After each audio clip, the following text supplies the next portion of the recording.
Welcome back to another video. Hey guys, আসসালামু আলাইকুম। আজকে তৈরি করে দেখাবো চিকেন। তো বন্ধুরা, প্রথমে আমি চিকেনগুলো ফ্রাই করে নেব সামান্য পরিমাণ তেল দিয়ে একটা কড়াইতে। চিকেনগুলো একটু ভাজা ভাজা করে নিতে হবে যাতে চিকেনটা একটু মশমশা হয়। আমি কোনো তন্দুরি বানাচ্ছি না, তারপরে একটু মশমশা করে নিতে হবে যাতে ফ্রাইটা একটু ভালো হয়। তো আপনারা দেখতেছেন আমার চিকেনটা ফ্রাই হয়ে গেছে, আমি একটা প্লেটে করে নিয়ে নিলাম। একটু এদিকে ঘুরিয়ে দেখাচ্ছি আপনাদের যাতে আপনারা বুঝেন কীভাবে ফ্রাইটা করতে হয়। তো এখন আমি একটা বাটিতে পরিমাণ মতো মশলা নিয়ে নেব। মরিচের গুঁড়া, হলুদের গুঁড়া, ধনিয়ার গুঁড়া, মাংসের মশলা, যাবতীয় যা যা প্রয়োজন আপনারা তা পরিবেশন করতে পারবেন। আপনাদের ঘরোয়া মশলা এগুলো, এখানে কোনো অথেন্টিক কোনো মশলা নাই। তো এখন দিতে হবে আমাদের দই। হ্যাঁ বন্ধুরা, এটা দই। এই দইটা দিলে কিন্তু অন্যরকম একটা মাংসতে ফ্লেভার চলে আসে। সামান্য পরিমাণ পানি দিয়ে ভালোভাবে দইটা আর মশলাটা মিক্স করে নিতে হবে। হ্যাঁ বন্ধুরা, মশলাটা আর মাংসটা মিক্স করার পর যে তেল দিয়ে মাংসগুলো আমি ফ্রাই করেছিলাম সেই তেলে আরেকটা কড়াইতে বসা দিয়ে পরিমাণ মতো আদা বাটা, রসুন বাটা দিয়ে সামান্য পরিমাণ বেরেস্তা দিয়ে মাংসগুলো মেখে নেব। এখন এদিকে নজর দিতে হবে, মশলাগুলো তেলে দিয়ে দিতে হবে।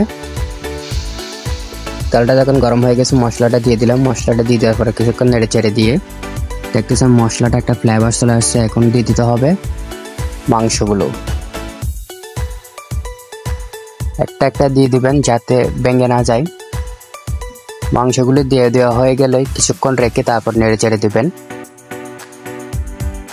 যাতে মাংসের মধ্যে কোনো আঁচড় না লাগে, ভেঙে না যায়। আপনারা অবশ্যই কাঠের চামচ ব্যবহার করার চেষ্টা করবেন যাতে মাংসগুলো ভেঙে না যায়। তো দেখতেছেন আপনারা বন্ধুরা, আমি এখন দিয়ে দিচ্ছি দুধ। এক কাপ দুধ দিয়ে দিতে হবে। বন্ধুরা দেখতেছেন দুধগুলো দিয়ে দেওয়া হয়ে গেছে। আমার মাংসটা কিন্তু রেডি অলরেডি। তো আপনারা যারা যারা এরকম শর্টকাট ব্যাচেলর চিকেন রান্না করতে চান তারা অবশ্যই ভিডিওটা ট্রাই করে দেখতে পারেন। উপরে দিতে হবে পরিমাণ মতো বেরেস্তা, ধনিয়া পাতা, একটা কাঁচা মরিচ, একটা বা দুইটা যার যেটা ভালো লাগে। তো বন্ধুরা, ভিডিওটা কেমন লাগছে অবশ্যই কমেন্ট করে জানাবেন। কি অসাধারণ একটা রেসিপি তৈরি করে ফেললাম অল্প মিনিটেই। তো আপনারা অবশ্যই কমেন্ট করে জানাবেন কার কেমন লাগলো ভিডিওটা। সবাই ভালো থাকবেন, সুস্থ থাকবেন। ঝটপট যত রান্না চ্যানেলটার সাথে থাকবেন সবসময়। আপনাদের জন্য আমার ভালোবাসা রইল এবং আপনারাও আমার জন্য ভালোবাসা দিয়ে যাবেন। আজকে এই বলে এখানে বিদায় নিলাম। সবাই ভালো থাকবেন। আসসালামু আলাইকুম। হে গাইস, আসসালামু আলাইকুম। ওয়েলকাম ব্যাক টু ঝটপট যত রান্না চ্যানেল। আজকে তৈরি করে দেখাবো চাপটি পিঠা। তো চলুন শুরু করা যাক। প্রথমে চাল, ডাল এবং মসুর ডাল একসাথে নিয়ে নিলাম। সবগুলো একসাথে নিয়ে সেই সাথে নিয়ে নেব কিছু সামান্য পরিমাণ মশলাটা একসাথে নিয়ে আমি একটা ব্লেন্ডারের মাঝখানে সবগুলো ঢেলে দেবো। ধনিয়া পাতা, কাঁচা লঙ্কা, রসুন এগুলো একসাথে দিয়ে ব্লেন্ডারে সামান্য পরিমাণ পানি দিয়ে আপনারা দেখতেছেন মিক্স করা হয়ে গেছে। সেই সাথে আমি একটা বাটিতে ঢেলে নিয়ে নিলাম। বাটিটা খুব ভালোভাবে নেড়ে ফিরে একটা চামচের সাহায্যে চেক করব সেটা ঠিক হয়েছে কিনা। চেক করা শেষ। এখন দিয়ে দিব লবণ পরিমাণ মতো। লবণগুলো দিয়েও ভালোভাবে নেড়ে ছেড়ে দিতে হবে যাতে মিশ্রণটা লবণের সাথে খুব ভালোভাবে মিক্স হয়ে যায়। তো একটা ফ্রাই প্যানে আমি কোনো কিছু না দিয়ে, কোনো তেল ব্যবহার না করে দিয়ে দেব সেই মশলাটা। তো আপনারা দেখেন প্রথমে অল্প কিছু নিয়ে একটা চামচের সাহায্যে খুব এদিক ওদিক ভালো করে নেড়ে চেড়ে দিয়ে ফ্রাই প্যান আপনারা যেটাতে তৈরি করেন ওটা সাইজ করে নেবেন। তারপর উপরে দিয়ে দিতে হবে পেঁয়াজগুলো আপনারা ছোট ছোট করে নেবেন। পেঁয়াজ দিয়ে দেওয়ার পরে দিয়ে দিবেন ডিম। হ্যাঁ বন্ধুরা, এটা অন্যরকম একটা ফ্লেভার আসার জন্য এখানে শুধু ডিম দিয়ে দেওয়ার পরে ঢাকনা দিয়ে ঘুরিয়ে দিবেন। ঢাকনা ওটাই দেখবেন মাশাআল্লাহ আপনার চাপটি তৈরি হয়ে গেছে।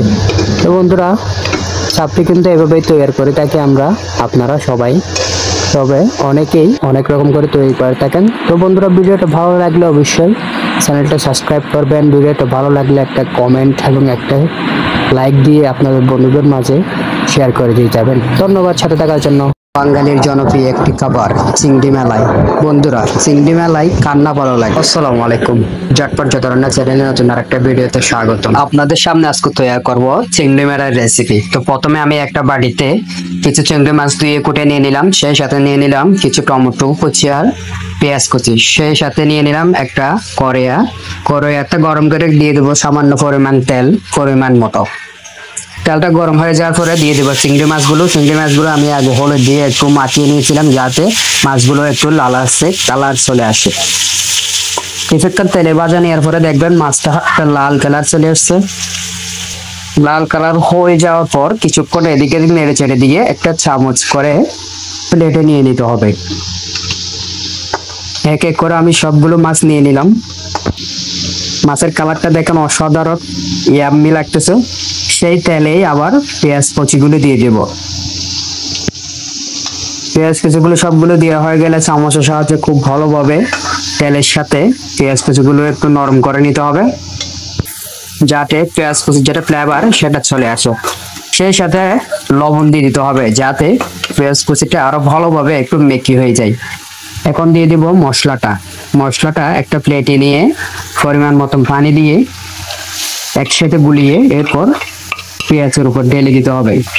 মশলা দিয়ে দেওয়ার পরে এখন দিয়ে দিতে হবে মাছগুলো।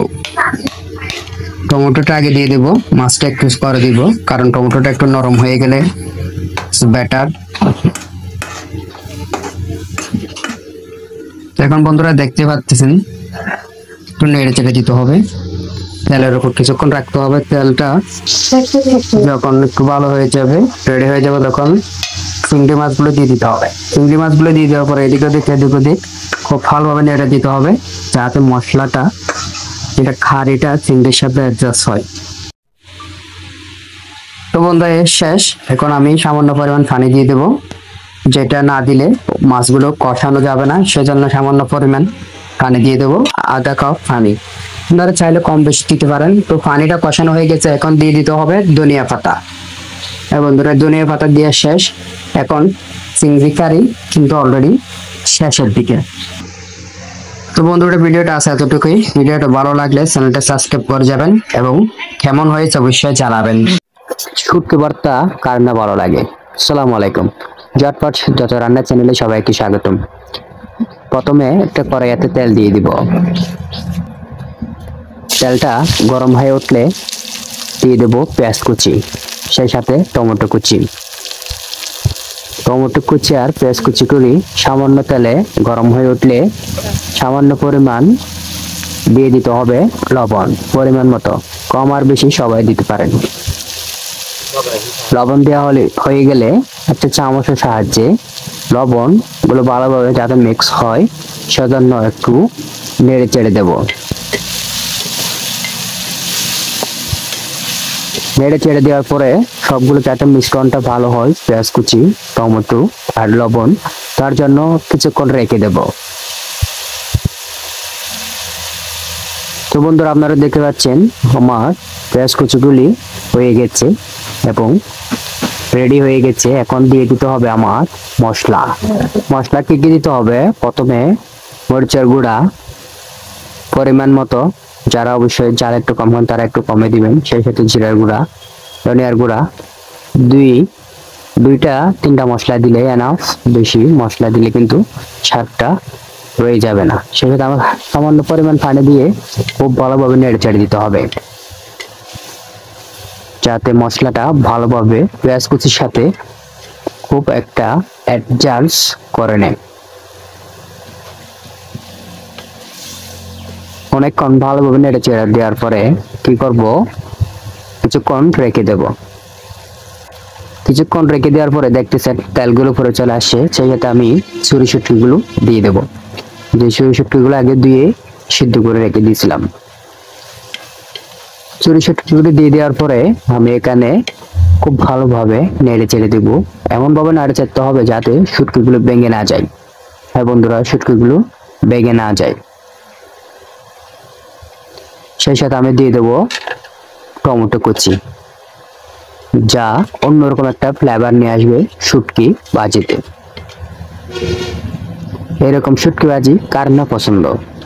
শুটকি সাদা ভাতের সাথে এক অনন্য উদাহরণ। সবারই পছন্দ, ছোট বড় সবারই পছন্দ, এবং যারা রোগী, যারা নতুন মাতৃত্বকালীন স্বাদ গ্রহণ করছেন তাদের জন্য তো একটা অসাধারণ একটা রেসিপি। হ্যাঁ বন্ধুরা, তাদের জন্য এটা কিন্তু সেই অসাধারণ স্বাদের সেই রেসিপিটা তৈরি করা হয়ে গেল বন্ধুরা। তো যারা যারা এতক্ষণ চ্যানেলটা সাবস্ক্রাইব করেন না, অবশ্যই সাবস্ক্রাইব করে রাখবেন এরকম মজাদার চটকাদার রেসিপি পাওয়ার জন্য। তো বন্ধুরা, আজকে একটু পর্যন্তই। ভিডিওটা ভালো লাগে একটা লাইক, একটা কমেন্ট, একটা শেয়ার দিয়ে আপনার বন্ধুদের মাঝে জানিয়ে দেবেন। ভালো থাকবেন, সুস্থ থাকবেন। আসসালামু আলাইকুম।